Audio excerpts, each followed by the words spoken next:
Hello, welcome to TED Talks with Damon. My special guest today is Mika De Roo, author, communications expert, amazing New York force of energy. What's the official title? That's my title for you. Yeah. I'm so glad to have you in the tub. I'm so glad you made it here. Thank you so much for having me. Welcome to the tub. Thank you for coming. This is awesome. So the first thing I'd like to ask you, and I want to make sure, I'm going to introduce my new cast member in a moment, but the first thing I want to ask you is what you like most about your body. Is it okay if I have two answers? Of course. You can have as many answers as you like. So the literal answer is the small of my back. Mm-hmm. It's where the center of gravity is for my body. So there's a lot of, powerhouse there. I also like that it's something of a hidden intimate spot as well. Not many people end up seeing it. And the truth is, I can't see it most of the time. So Do you find yourself carrying energy or carrying tension in that area? Yeah. Yeah. And actually, it's a very grounding place for me. I think it's probably grounding for most people just because that's where the base of the spinal column is. Right. But yeah, so that's the literal answer. But when I heard that was the standard, first question, I thought about it, and actually the other answer that came to mind at the same time was a quality and not a body part. And the word that came to mind was resilience. And I don't think that's specific to my body, but I appreciate it about my body. Bodies remember everything that we go through, just as our emotional systems do. We carry those things around. And anybody who's had any kind of an injury, small, medium, severe, whatever, your body holds that. You have scars. I dislocated some ribs when I had a cycling accident in 2009. And while that, repaired itself relatively quickly, I feel that when it rains, there's a twinge. And I actually think I find it a useful metaphor for, at the same time that we carry all those things, we also heal. So we may feel residual effects of things, but we heal a lot. And I don't think that process ever stops. And I have an easier time thinking about it that way when it's physical stuff rather than emotional stuff, because it's harder to see emotional healing. And it was actually a physical injury that ended up being a very old one that was really useful to me in changing some of my thinking about emotional healing. When I was very small, I burned my right arm. A kettle of boiling tea water accidentally got poured over my arm. It was a bad burn. I always forget whether first or third degree is the worst. Whatever it is, it was bad. I think third. I think they get higher. They're like. I never remember. Or no, maybe it's first. Okay. Whatever. Okay. But it was a bad burn, and I still, all these years later, I still have a very slight, almost nobody would notice it, scar from it. And about, I don't know, not even 10 years later, when I was a teenager, I was with my then boyfriend. He was my first boyfriend, actually.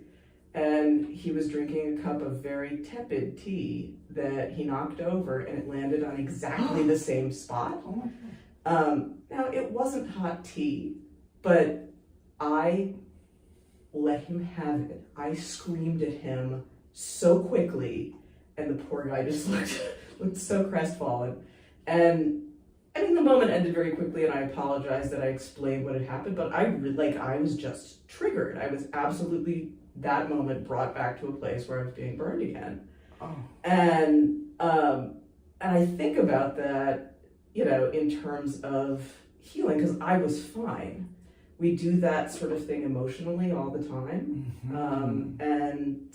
So emotional healing works in a very similar way. And that's a very long answer, but thank you. But that's sort of where that comes from. We're resilient, and we have a lot of capacity to heal, and that's a lifetime process. So. It is, and it reminds me that resilience and the way our bodies store memory, and especially traumatic memories, and things, when I say trauma, I just mean something overwhelming that we just can't, that our brains can't process yet, especially as kids. we all have things our brains are just not wired to experience yet. And I fear that a lot of kids are going through a lot of that right now in our COVID moments. But that, that our bodies can remember things. And, as a therapist, we hear about that sometimes, how just, I can see somebody flinch in the room when we talk about certain things, or I can feel it's almost like a switch goes on or goes off.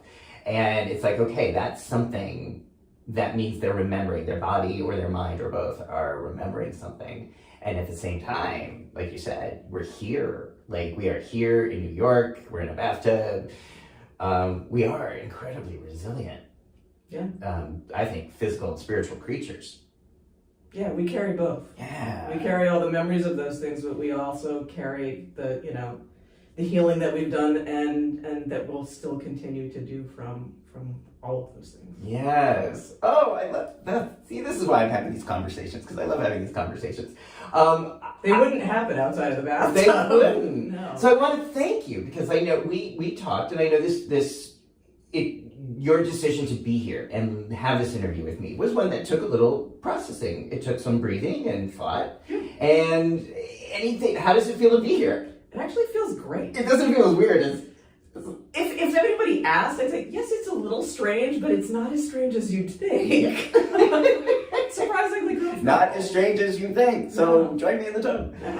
So it's excellent. Right. Okay. Plus, you have excellent bath products. So. Thank you. Thank you. Only the best for my guests. Yeah. Which reminds me. So I do have a new guest. I do have a new guest member I wanted to share. So Ruth Bader Ginsburg joins the tub today and will now be part of the Tub Talks. And she joins the shared duck. It's like the shared ducks is if I could turn back time, if I could turn quack time, I think, with her outfits by Bob Cracky. It's a whole thing. There really is a crack, like a rubber duck culture out there, which I'm just learning about. So many hashtags. There's so many ways we could go with that. And now you have bubble bath. And now I have bubble bath, and there it goes. There you go. But one of the things we talked about, speaking of resilience, is the power of writing and the power of storytelling in terms of how one heals, or in terms of how one experiences process in their lives. Can you say more about what that has been like for you? Sure. I can't really remember. First off, I don't actually remember learning to read because it happened that early. And it's I have to go pretty far back to remember a time where I wasn't kind of practicing at telling stories. I think that's part of the human condition. It's what we do to try and understand the world and ourselves. And that's true whether it's a piece of fiction or, letter from Birmingham jail. It seems appropriate to mention given that it's Martin Luther King Day today. Or, a piece of memoir or whatever it is. Or even if it's just purely informative. Narrative is a way of framing it in a way that people can find access to their compassion and their empathy in a way that other forms of writing are less effective at doing. Yeah. How did you discover this in your life? Reading. I think it started with reading. I read voraciously, and I think the idea that I got really lost in imaginative storytelling that other people were doing, and that I could relate to, people that were both like me up to a point, like Harriet the Spy, and were absolutely nothing like me. Like when I read Their Eyes Were Watching God by Zora Neale Hurston, I was older at that point. I was in high school. I finished that book in a tub, actually, and I was so moved. It's because I couldn't put it down. Like I went to go take a bath, and I just kept reading it. And I was so moved by the whole experience of the characters who were nothing like me, that I wept in the tub after I finished it. It was a waterlogged book by the time I finished it, and I was crying because it was so beautiful. So wow. So these fictional characters were kind of gateways of how you could be resilient or get through things or learn things in your life. Yeah, absolutely. I similarly, for me, it wasn't through reading, it was through soap operas. It was through daytime soap operas. Nice. So some people know that. I was doing... It's imaginative storytelling. It is, so sometimes they lend themselves to the silly, but what they really lends were, itself like to the silly too. well, you know, like evil twins and being possessed by the devil, that doesn't really, well, I guess one could say it happens. Maybe it happens, maybe it doesn't. I don't know.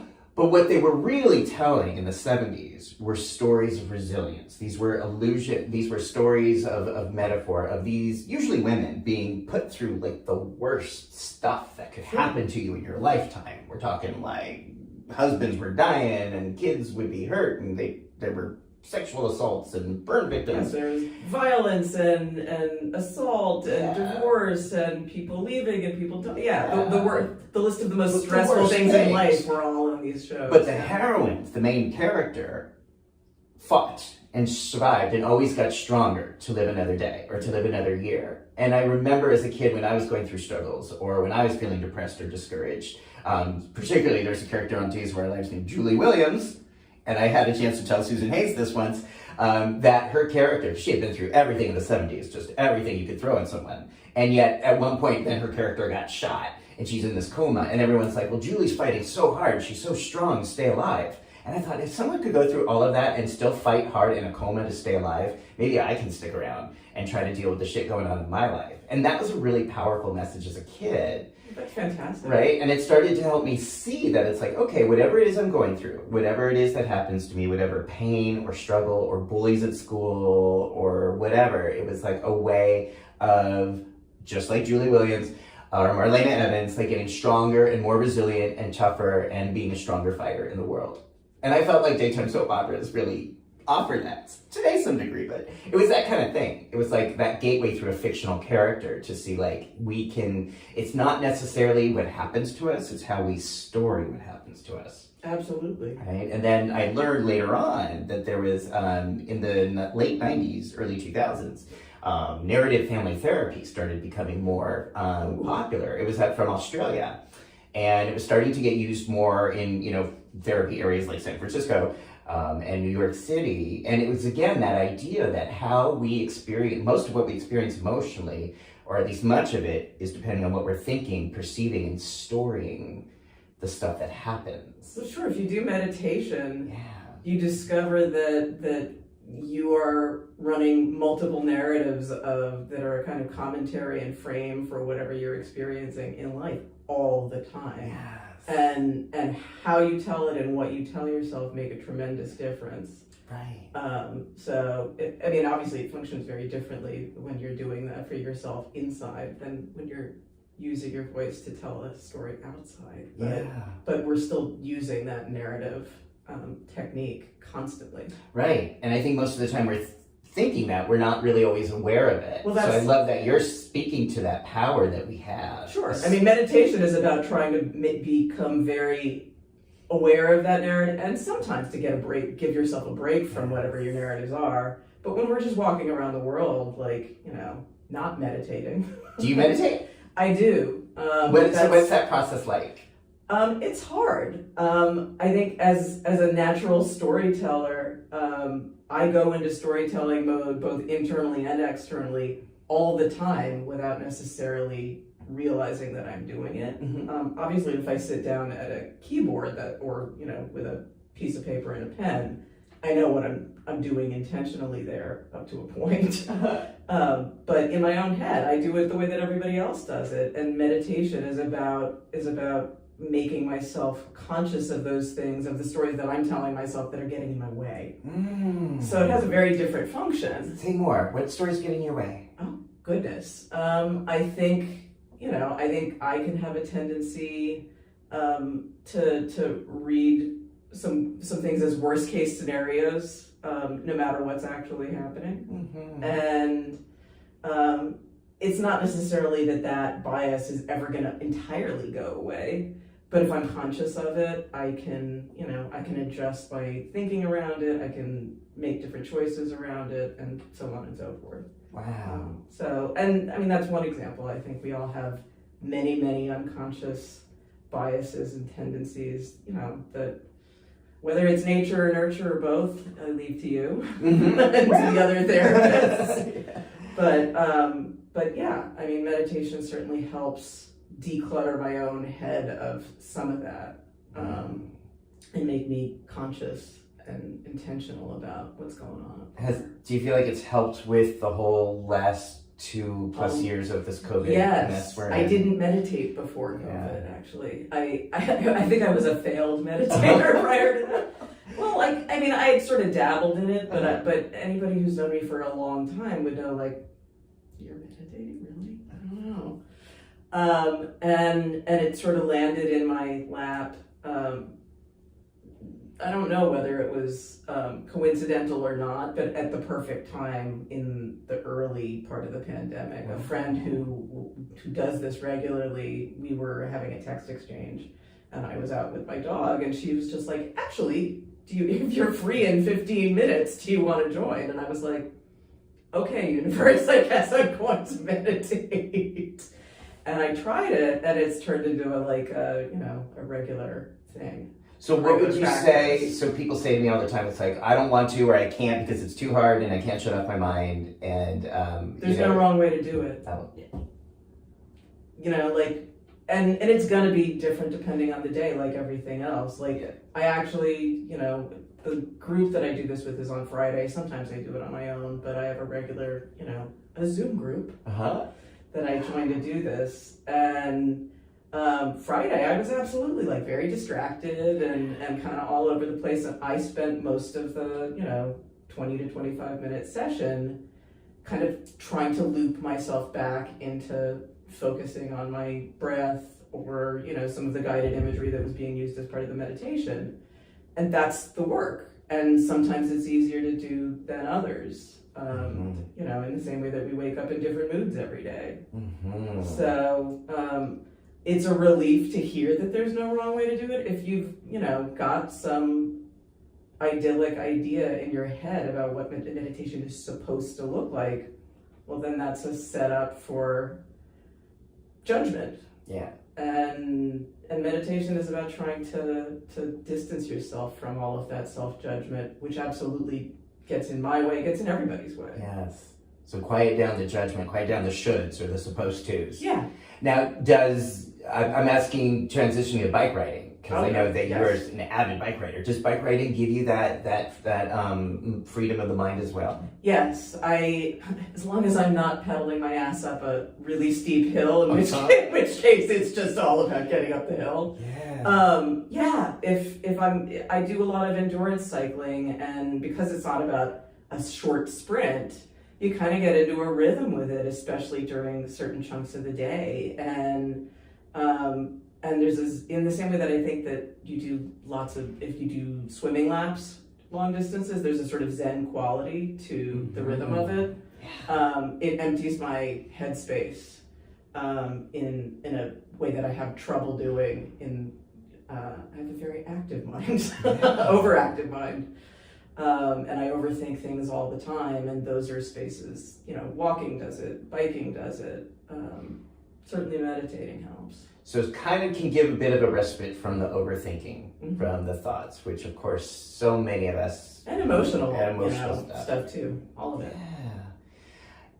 Yeah. I love that, and again, this is why I wanted to have these talks, was, because our bodies, our minds, our spirits, and all of which are especially being challenged. So this is the first TUB Talk I've been doing in the new year, and the last one was before Omicron had really hit New York City. So, that has been in my storytelling mind of okay, there's a virus and there's a challenge, and we've been through this, but we're old enough to remember the last time a virus challenged our wellness and way of life. So in my mind, it was just we just have to do what we got to do to get through this, and then it's going to be, we're going to hit the clearance area. And then Omicron hit, and it was wait, this is conflicting with my narrative. My narrative was we were out of the woods, and suddenly New York City was hit hard and really affected a lot of the physical and emotional experience here. Absolutely. Yeah. Well, it's all about adjusting that narrative, isn't it? I don't think your overriding narrative of us being able, that it's a slog that we will be able to get through is inherently wrong. Yeah. It's the timeline that was off. Right. It's not on my timeline. Yeah. The writers. It's not on your timeline. It ain't on my timeline. The writers That's have for different. damn sure. Yeah. So speaking of that other virus that we have both been through, Yes. you have done so much behind the scenes to support HIV work, housing works, people's quality and quantity of life living with HIV. And I feel like I feel like a lot of people who do behind the scenes stuff are never really recognized for that. So I wanted to acknowledge that and just ask you more about that. What do you want to know? So you have been with Housing Works. I worked at Housing Works for about 5 years. Uh-huh. And And what drew you to Housing Works? Well, I had a long connection to the cause. I mean, some of it, as you mentioned, you and I both grew up in the shadow of HIV and AIDS during the 80s and early 90s, before the science got better, before the drugs got better, and it was a death sentence. Yeah. And it cast a shadow over everyone, over everyone's sexualities and the ways that they behave. And because of that, because of when I grew up, the first person I knew who died of AIDS died in 1987. He was one of my mother's best friends, and he fell into that sadly large category of people who were not out. He was not out about his sexuality, and he wasn't out about his HIV status either. So when he died, he actually did get a Times obit. It said he died at 37 of cancer. And there's something about the silence and stigma and anonymity around all of that stuff that adds a particularly horrifying weight to all of that, in addition to the disease itself devastating people. So because people were ashamed of it. There was so much judgment around people who got the disease because of how it's transmitted and because of homophobia and all of those things. So, I just turned 15 when he died. So Were you close? Did you know him well? He was so much part of my mom's, immediate circle of people that in that sense I knew him well. I didn't have a close one-on-one relationship with him, but my mother's an only child, so her closest friends were like, aunts and uncles to me, and so yeah, it was a big deal. And that just combined with coming of age during that period absolutely had an impact on me. And I think, I did one of the early Pilata AIDS rides, the bike rides that used to happen in the late 90s. I did one of those, and then I took a break from that for a couple of years, and my brother who's a filmmaker, made friends with an African-American artist who was suffering from all sorts of HIV complications, and he ended up being the second person I knew who eventually died, and I think it was in either 2003 or 2004. And I think it was sort of the cumulative effect of all of that.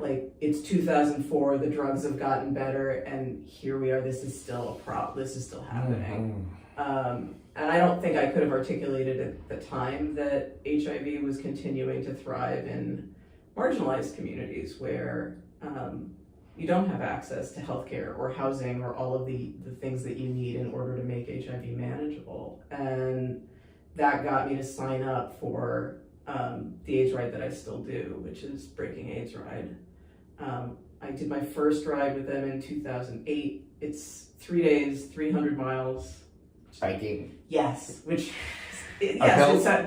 not the entire thing. The entire thing's not a hill, although sometimes it feels like it. But yes, it's about 100 miles a day, and roughly. And it used to be from Boston to New York. I can't remember, 3 or 4 years ago, they moved it to be a New York-based ride, in part because of the New York State plan to end AIDS and Housing Works' support of that. But anyway, that's how I came to the cause, was to do my part to, raise awareness and raise money around this issue. So I, was fundraising and training and doing this ride every year. And I did that from, 2008 to present, but in late 2013, Housing Works had a job opening. And as I think I said to you earlier, what's funny about cycling is that, you meet a lot of people from a lot of different backgrounds doing it. It's one of the few places where no one talks about what they do for a living. There's people I've, had all sorts of, very personal conversations with. They have no idea what I do as my job. And so when I saw a job posting for, a leadership position in advocacy communications at Housing Works, I was like, oh, this actually might be a nice blend of things that I've done. I had, a communications background and an editorial background, and I had HIV, knowledge from the volunteer work that I'd done. So I sent a message to Charles King, the CEO, and just said, you have no idea what I do for a living, but I saw this posting, and if there's an alignment here, let's have a conversation. And I was lucky that he agreed with me, and that's how it happened. How has that felt to be part of that mission of Housing Works? They do so much important, great work. Yeah, housing and harm reduction and helping people live longer, healthier lives. I'm always in awe. Well, I'm in awe of it too. Yeah. I think it was very humbling and an amazing thing to do. I never thought of myself as an activist, actually. I thought it was important for everybody to do something to make the world a better place. And I suppose in that regard, we all do some activism, but I didn't think of myself in the same category as the people who started ACT UP. And changed policy as we know it, and all of a sudden I'm working for an agency that's they grew out of the housing committee of ACT UP. So it was pretty amazing to be kind of at the center of all of that, and to be at the center of all that at a time when the science has changed enough and policy was starting to change enough that we could end AIDS without a cure or a vaccine. Yeah. Essentially, that's why they hired someone like me, was to be able to message that out to the world, because you say end AIDS, and most people say, oh, is there a cure or a vaccine? And the answer is no. And it'll be a game changer when there is, but we can do it. We can, control this epidemic and get it down to almost nothing, even just given the existing tools that we have. Right. So they were part of that effort. They still are. Right. So a big part of that is educating, right? Making sure people know that you equals you. You equals you. Yeah. Yes, absolutely. That undetectable being equals untransmittable, and that there are policies that are outdated that don't reflect that. So same with housing policy. Like, you used to have to get sick and have an AIDS diagnosis or opportunistic infections in order to qualify for low-income housing in New York City, which is crazy. Wow. But those policies dated back to the 80s, when the way that you found out that you had HIV was by, getting an AIDS diagnosis. So, anyway, that was part of the work. Wow. And I was involved with it very directly for 5 years. So. And I believe now you are working on a novel, or I have a novel in progress. Okay. Yeah. Do you want to say anything about that, or? No. Okay. All right. We will have to have you back in the tub. Yes. When the novel is closer. Okay. Promise? Yeah. Okay. Mika, what gives you hope right now in the world? What, if anything, helps you to feel hopeful, or?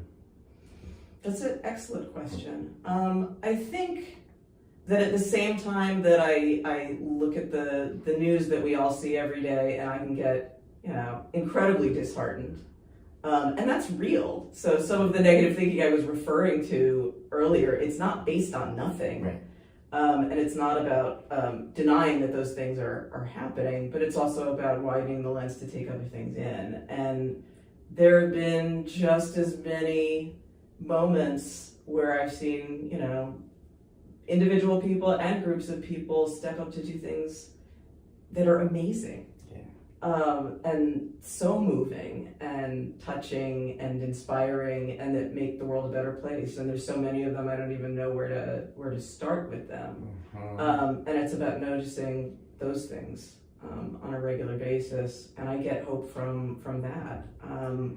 And I think on a good day, I think there are more people who are doing that than people who are doing things that are destructive. So that's what makes me feel hopeful. I like is that we all have to keep showing up. Yeah, there's more people really trying to help make this world a better place than the people who are trying to harm or destroy or create violence. Yeah. Thank you. Sure. I appreciate hearing that. And also for me, that's what these talks are really about. Though I didn't quite have that in mind when I started these talks, but I realized what every person has in common that I've interviewed so far is that they are doing something to contribute to the world in either locally or globally.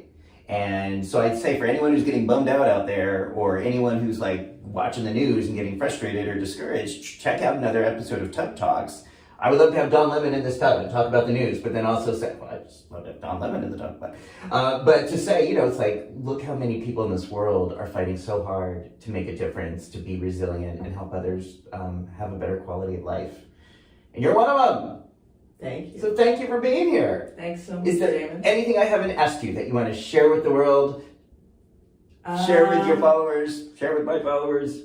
Actually, why did you ask me about the novel? I realized that I was very quick to say no, and I'm mostly curious what you were asking about. Like, well, because I've seen a sample online. I didn't know. You didn't tell me you read it. I do my homework. And I wasn't sure where in the process. It's in a very early stage. Okay, wonderful. And I've had a very.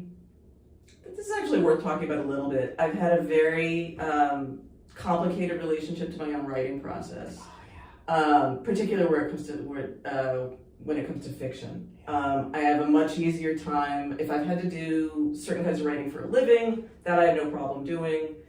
Interestingly, I find nonfiction easier, even though you'd think that if it's personal stuff, that somehow that would be, feel more vulnerable. I actually feel at my most vulnerable writing about fictional imaginative stuff, for whatever reason. Maybe because I feel sort of freer to pour my deepest emotional self into that, even when it's not my story.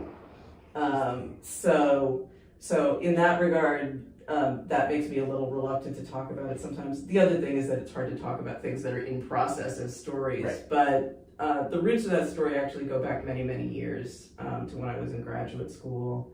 I started writing a short story about two sisters, one of whom disappears, and the effect that it has on their family. And I realized that it wasn't a story, and it scared the hell out of me. Like, that it was probably a novel, and it needed a much bigger container, and that scared me. And I put it away for a really long time. And the chapter that you read was the first piece that I kind of picked up and finished after a really long absence. Some dabbling, but a lot of absence in terms of addressing that story. So yeah, that's what that story is about. Excellent. Okay. Well, I hope that you share the continuing evolution with that in Tub Talks, and encourage you, perhaps in meditation or biking, to just keep pushing yourself, keep showing up, keep doing it. There's no should, there's no supposed to, there's no judgment. Just keep the energy going. Absolutely. Right? All right, everybody. If you like this talk, press subscribe at the bottom. If people want to follow you, see your writing, or follow you, where would you like them to do that? I think probably the best place to go is to Textual Healing. I believe you think I would know, textual-healing.com. My information is on there. Right below Ruth Bader Ginsburg will be the link for Mika. Yeah. Thank you so much for being here. Thank you for talking with me and sharing your thoughts. Thanks so much, Damon. All right, everybody. Take care. Bye.